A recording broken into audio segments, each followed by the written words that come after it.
After the end of World War II, the world was split into two, East and West.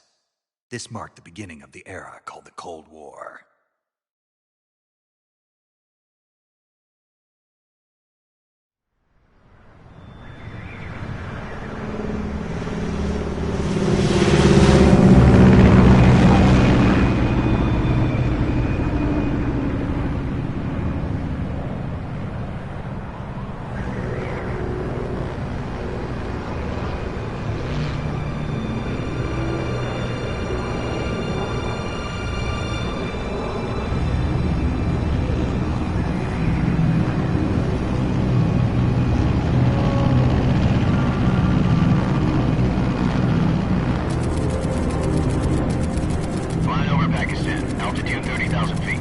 Approaching Soviet airspace. 20 minutes to drop off. Commencing internal depressurization. Equipment check. Arm main parachute. All right. You ready to go? Drop zone still showing a high pressure mass. Cav okay. Good. We've got high visibility.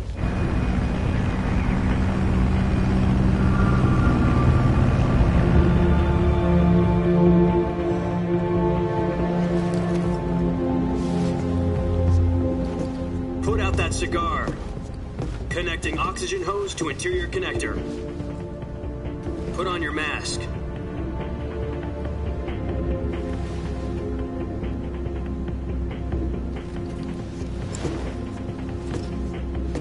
Does this panty waste know what he's doing? Approaching release point. 10 minutes to drop off. Hey, are you deaf? He said put out the cigar and put on your mask.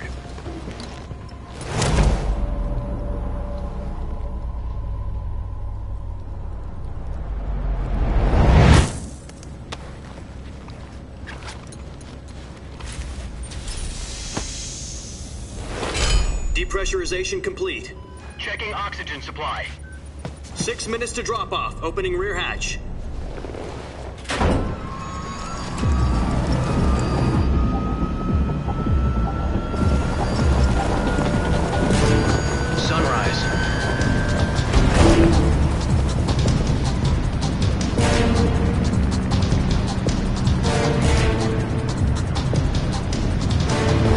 Temperature minus 46 degrees Celsius.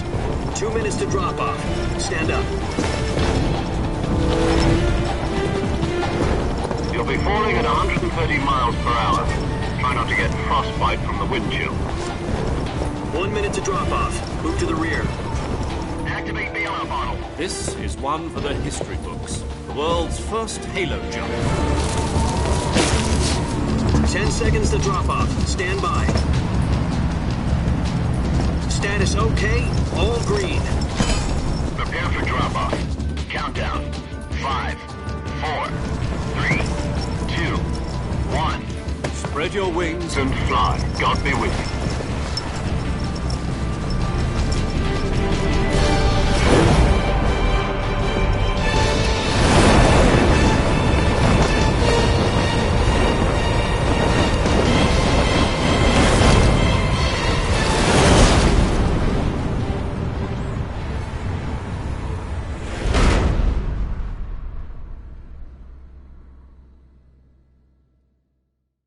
Jack, I've got some important news. The head of the CIA has finally given us the green light for the Virtuous mission. Virtual mission? No, the Virtuous mission. The future of our Fox unit depends on it. If it succeeds, we'll be officially organized into a unit. Virtuous mission? Sounds like some kind of initiation ritual. You know, don't get cocky. This isn't a training op. Right. So what exactly is this wonderful mission? Well, about 2 years ago, a certain Soviet scientist requested asylum in the West through one of our moles. His name is Nikolai Stepanovich Sokolov. He's head of the OKB 754 Design Bureau, one of the Soviets' top-secret weapon research facilities, and the East's foremost expert on weapons development. Sokolov? Isn't he that famous rocket scientist? The very same. On April the 12th, 1961, the Soviets achieved the first manned spaceflight in history. The Earth was blue, but there was no God. Well spoken. The rocket that carried Yuri Gagarin to orbit was the A-1, known as the Vostok rocket. Sokolov is said to be the man most responsible for the multi-engine cluster used in that rocket. After Gagarin's flight, Sokolov left rocket development to become the head of the newly established Design Bureau. From a lowly technician to head of a design bureau, that's quite a success story, so why do you want to defect? It seems he'd become afraid of his own creations. Afraid? Call it a crisis of conscience. And for that, he left his country and his family behind and went over the fence? Not exactly. One of his conditions was that his family was also to be taken safely to the west. We used a mole to get the family out first and succeeded in sneaking Sokolov over the Berlin Wall shortly afterwards. I was the one who conducted the operation. The security on the eastern side was still full of holes back then. Then what? We got Sokolov over in one piece, but the whole ordeal had left him exhausted, and we checked him into a hospital in West Berlin. It took him 2 weeks and more than 600 miles to get from the research facility in the Soviet Union to Berlin. He was in no condition to say anything coherent. And it was only a week later that we had something much bigger on our hands. The Cuban Missile Crisis. October the 16th, 1962, President Kennedy received word that the Soviets were in the process of deploying intermediate-range ballistic missiles in Cuba. The President demanded that the Soviets dismantle and remove the missiles. At the same time, he announced a naval blockade to prevent further missile shipments from reaching Cuba. But the Soviets didn't back down, instead placing their armed forces on secondary alert. Soviet transport ships carrying missiles continued on course towards Cuba. US and Soviet forces went on alert for an all-out nuclear war. Frantic negotiations were conducted through the UN's Emergency Security Council and unofficial channels to end the hair-trigger standoff. Finally, on October the 28th, the Soviet Union agreed to remove its missiles from Cuba, and so the world avoided a nuclear holocaust. But in order to get the Soviets to pull their missiles out, we had to make a deal. You mean the one where the US agreed to remove its IRBMs from Turkey? No. The Jupiter IRBMs deployed in Turkey were obsolete, and we were going to get rid of them anyway. They had no strategic value whatsoever to either the US or the Russians. The Turkey deal was a ruse, a cover story that was fed to the other intelligence agencies around the world. So what did the Russians really want? Sokolov. They wanted us to return Sokolov. You mean the Soviets pulled out of Cuba just to get their hands on Sokolov? That's right. What the hell was he working on? At the time, we had no idea. We were running out of time. It was either give up Sokolov or risk full-scale nuclear war. In the end, we had no choice. President Kennedy gave in to Khrushchev's demand. The next day, I got Sokolov out of the hospital, handing him over to agents on the eastern side. Sokolov kept on screaming, "Save me," until he disappeared from my sight. Then, a month ago, we received some new information from one of our moles. About Sokolov? Yes. He was taken back to the research facility and forced to continue working on the weapon in question under KGB supervision. What's more, it's on the verge of completion. So what kind of weapon is it? Something to do with space rockets? No, missiles. Same technology. I guess you're right. We don't know the details, but it appears to be a new kind of nuclear device. For half a year now, the Soviets have been conducting frequent nuclear tests at Semipalatinsk. Something to do with the weapon, I assume. We're talking about a secret weapon so big that Khrushchev was ready to pull out of Cuba to get it back. Is Sokolov still in the facility? No. According to our intelligence, he's in Selino-Yarsk, a place in the mountains about 3 miles to the west that's known as the Virgin Cliffs. The Virgin Cliffs.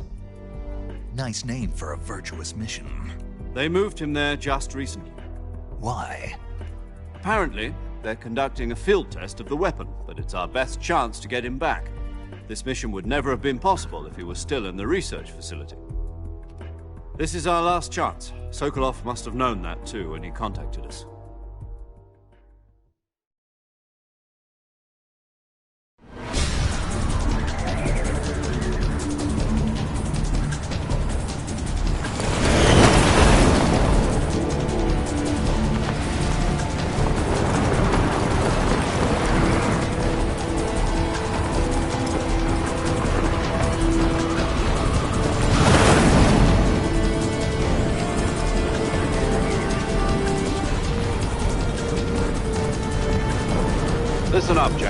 Your mission is to infiltrate Selino-Yarsk in the Soviet mountains, ensure the safety of Sokolov, and bring him back to the west.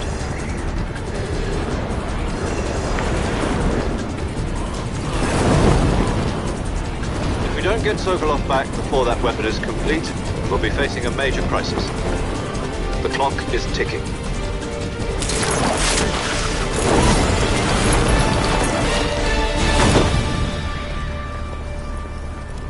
Once we've confirmed the rescue of Sokolov, stand by at the recovery point.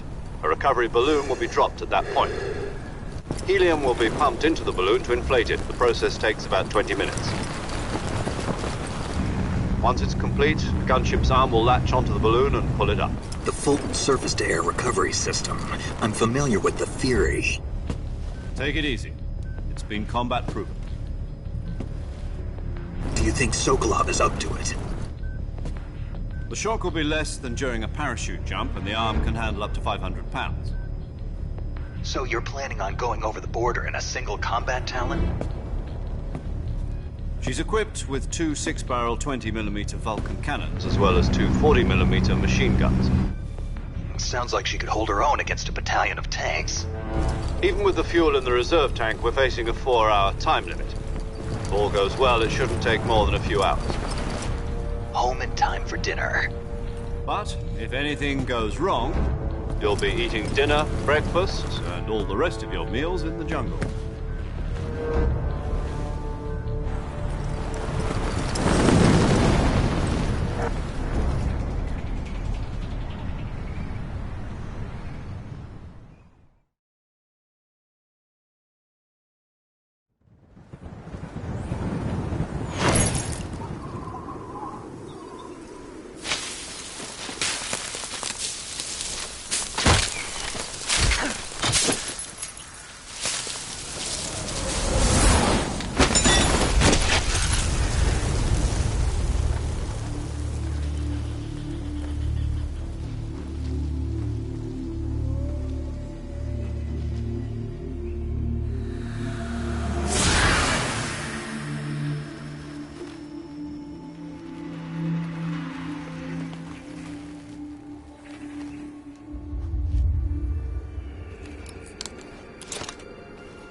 Do you copy?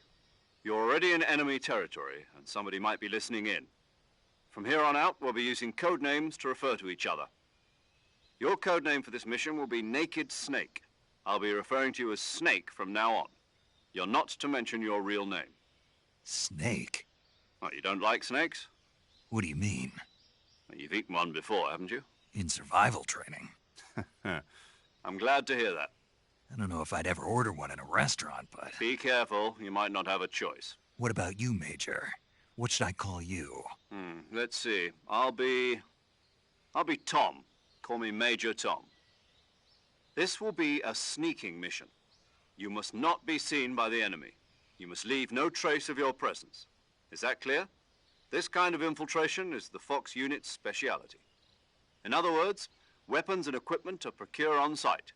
That goes for food as well. You're completely naked, just as your name implies. Great. Now I see why you asked me if I like snakes. I suppose calling me Snake was your idea of a joke, too. No. There's a good reason for that. I'll tell you later when the time is right. Gotcha. Getting back to the subject, how exactly am I supposed to feed myself? You've been issued a knife and a tranquilizer gun. Use them to hunt for food. You'll also find some medical supplies in your backpack. Yeah, about the backpack. I lost it in a tree on the way down. I see. Well, you'd better go back and get it then. You know where it is? No problem. I can see it from here. It's stuck on a branch. To climb a tree, stand in front of a tree that's covered in ivy and press the action button. I'll be monitoring your progress over the radio. We can't risk violating Soviet airspace, but I'll be in the gunship. My frequency is 140.85. I'll give you a call if I need to talk to you. If you need to talk to me, use the send function. Okay, Snake, go get your backpack.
I see you've retrieved your backpack, Snake.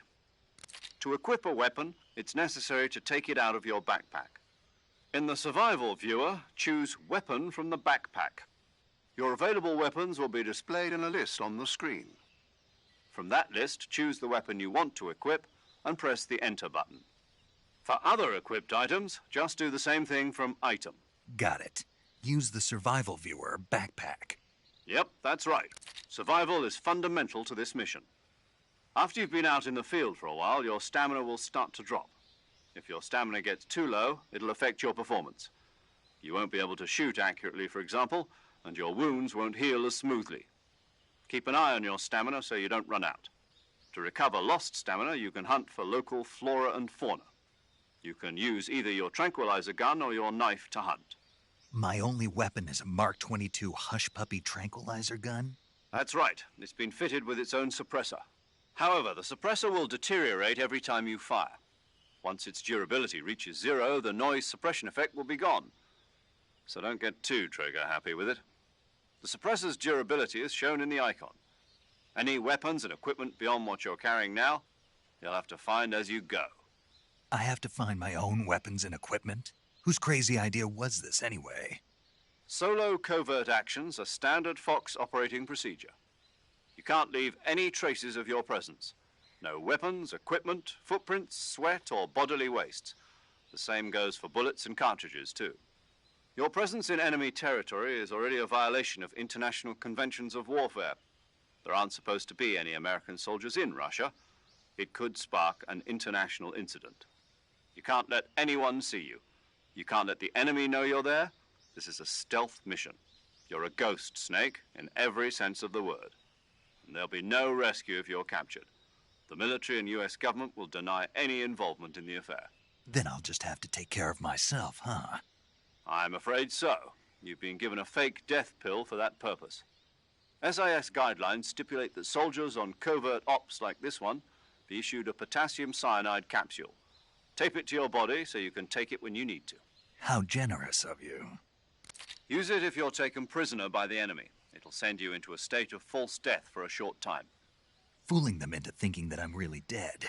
So how do I come back to life? Just take the revival pill. You mean that thing they put in my tooth before the mission? That's the one. But be careful. If you remain in a state of false death for too long, nothing will be able to bring you back. Remember that. I'll keep it in mind. You said this was a solo mission, right? Right. I guess that means I can't count on any reinforcements. Correct. The mission rests entirely in your hands. A real one-man army. Relax. There's a support team ready to back you up over the radio. Who? I'll introduce them to you. This time, survival is of utmost importance. The first member of the support team will be in charge of monitoring your physical condition, acting as a medic, so to speak, as well as recording your mission data. She's a member of Fox as well, and she's here on the gunship with me. She? Hello, Snake. I'm paramedic. Nice to meet you. Paramedic. As in a medic who comes in by parachute. Aren't you going to tell me your real name? Are you going to tell me yours, Mr. Snake? My name, huh? It's John Doe. And they call you Jack for short. You're a regular Captain Nemo. A name means nothing on the battlefield. After a week, no one has a name. What's your name? Jane Doe. Very funny. I wasn't joking, but I'll tell you my name only if you manage to make it back alive. My frequency is 145.73.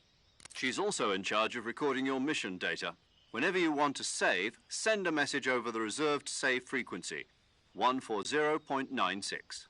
So saving lets me record... It also records the state of your health. Good to know. There's one more person I want to introduce you to, Snake. Huh? Speaking of snakes, you remember the boss, don't you?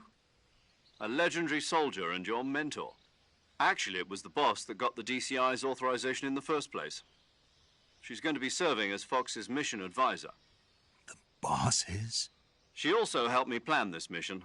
She and I were at SAS together. Jack, is that you? How many years has it been? Boss? That's right. It's me.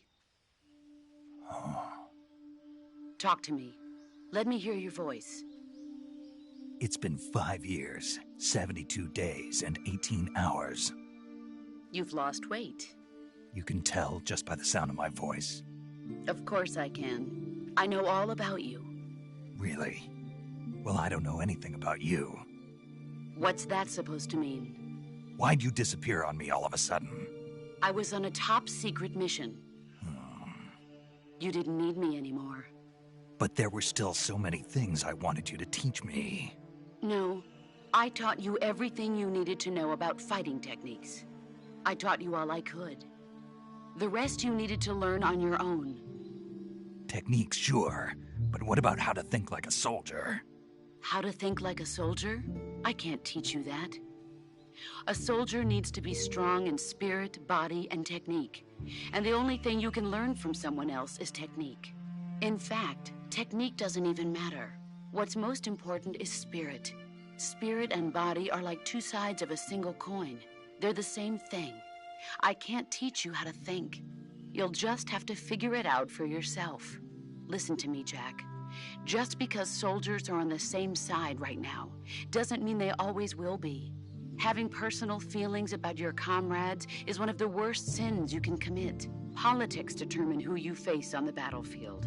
And politics are a living thing. They change along with the times.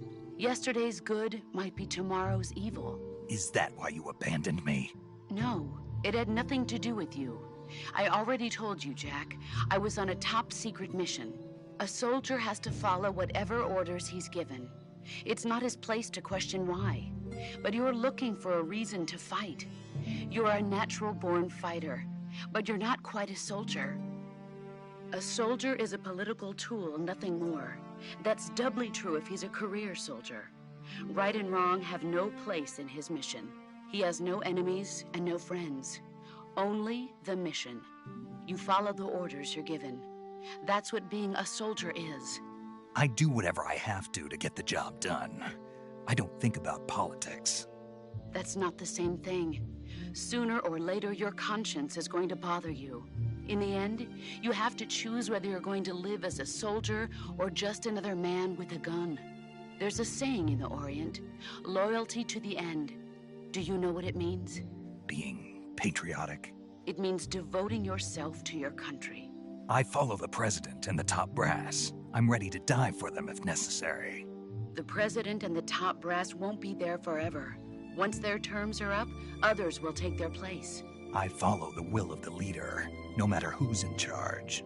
People aren't the ones who dictate the missions. Then who does? The times. People's values change over time, and so do the leaders of a country.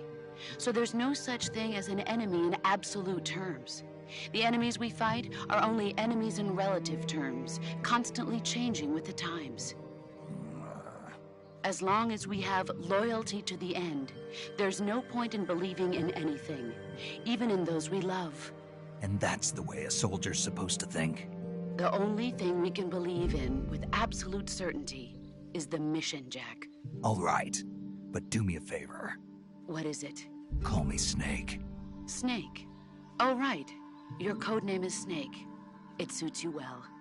That's right. The legendary unit that the boss put together during World War II was a snake. The Cobra unit, a group of heroes that brought the war to an end and saved the world. As long as you've got a legendary hero backing you up, you'll be fine. Isn't that right, Snake? Yeah, I can't think of anyone else I'd rather have with me. Oh, and one more thing, boss. Yes? It's good to hear your voice again. Same here. After all, who knows if either of us will make it out alive? Snake, you are always best at urban warfare and infiltrating buildings. But this is the jungle. Survival is going to be key. Those CQC techniques I taught you are sure to come in handy. CQC? Close quarters combat, huh? I've been in the Green Berets for the past few years. I'm probably pretty rusty. Not to worry. I'll be here to help you remember. After all, this is your first actual survival mission. I'll be supporting you over the radio. Where are you, boss? Next to the Major? The boss is communicating with us by radio from aboard a Permit-class submarine in the Arctic Ocean. My frequency is 141.80. Call me if you need my advice on battle techniques. Gotcha. Your mission is to retrieve Dr. Sokolov.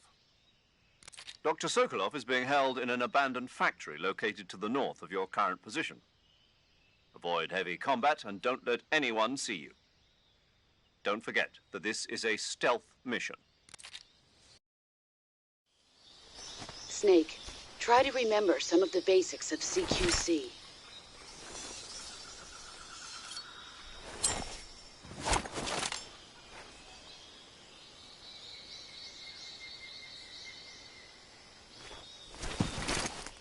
Commencing Virtuous mission now.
Saving the game, Snake?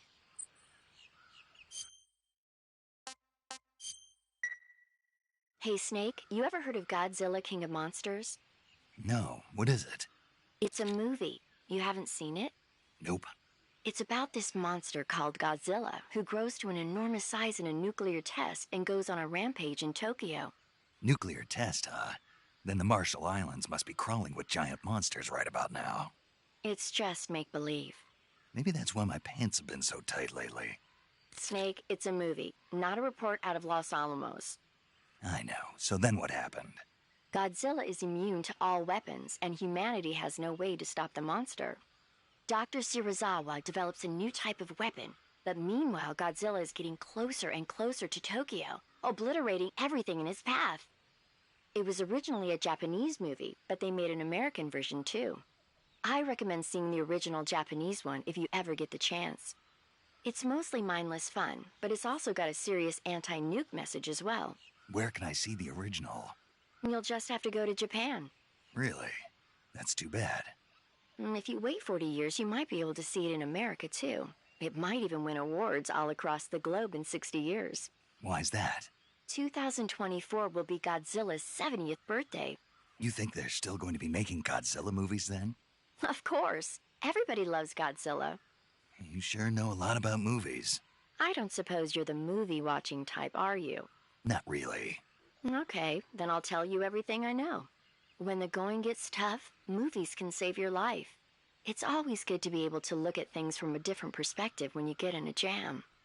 That's the magic of movies. No kidding. Well, I guess it might at least make a nice distraction. That's the spirit, Snake. Have a little fun.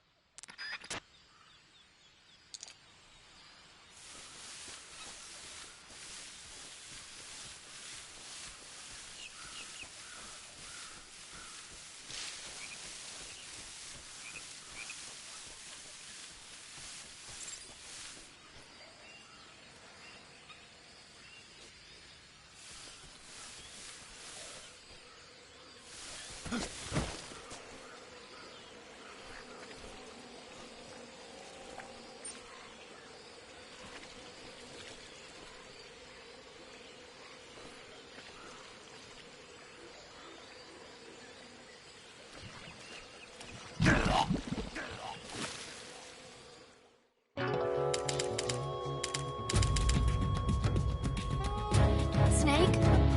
Oh my god. Snake!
Snake, do you read?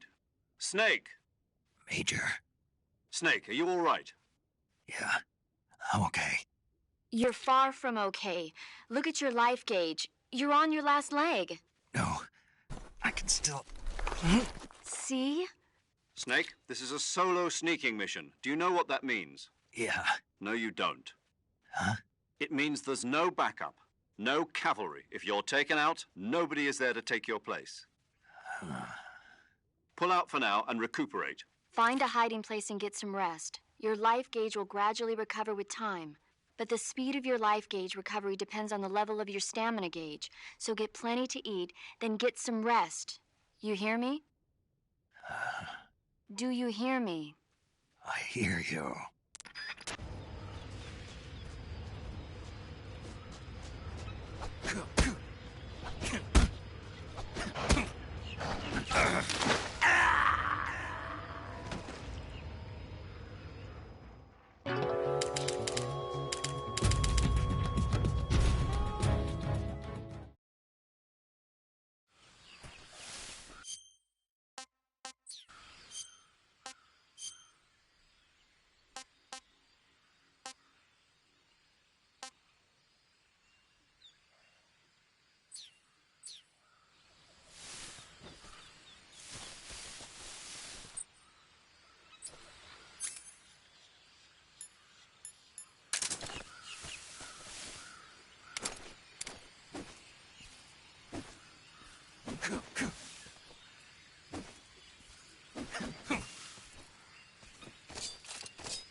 Tasty.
Major, I've spotted 2 enemy soldiers.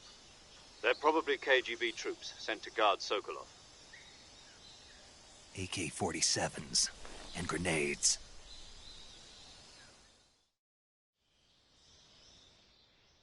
Snake, your presence in Soviet territory is already a violation of international law. We can't let the Kremlin find out that the CIA and the American government are involved. Contact with the enemy is strictly prohibited. Don't engage them in battle either. This is a stealth mission. Got that? The Major is right. The point of this mission is to sneak through the jungle without being seen. The success of the mission depends on how well you use your camouflage. Change your camouflage by selecting Camouflage from the Survival Viewer. The Uniform option lets you pick your uniform, while the Face option lets you change your face paint. Choosing camouflage that blends in with your surroundings will help you conceal yourself more effectively. Also, don't forget that anything that moves will stand out in the jungle. If you just stand up and run around like an idiot, you're bound to be spotted.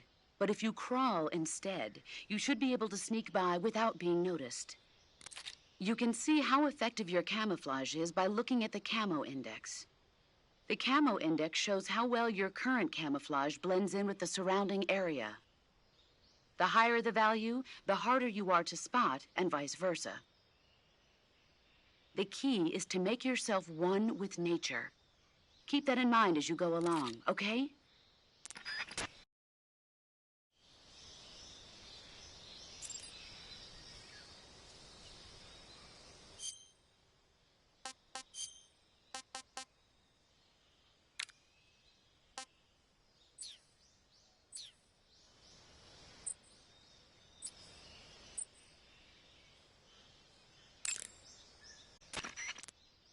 Saving the game, Snake?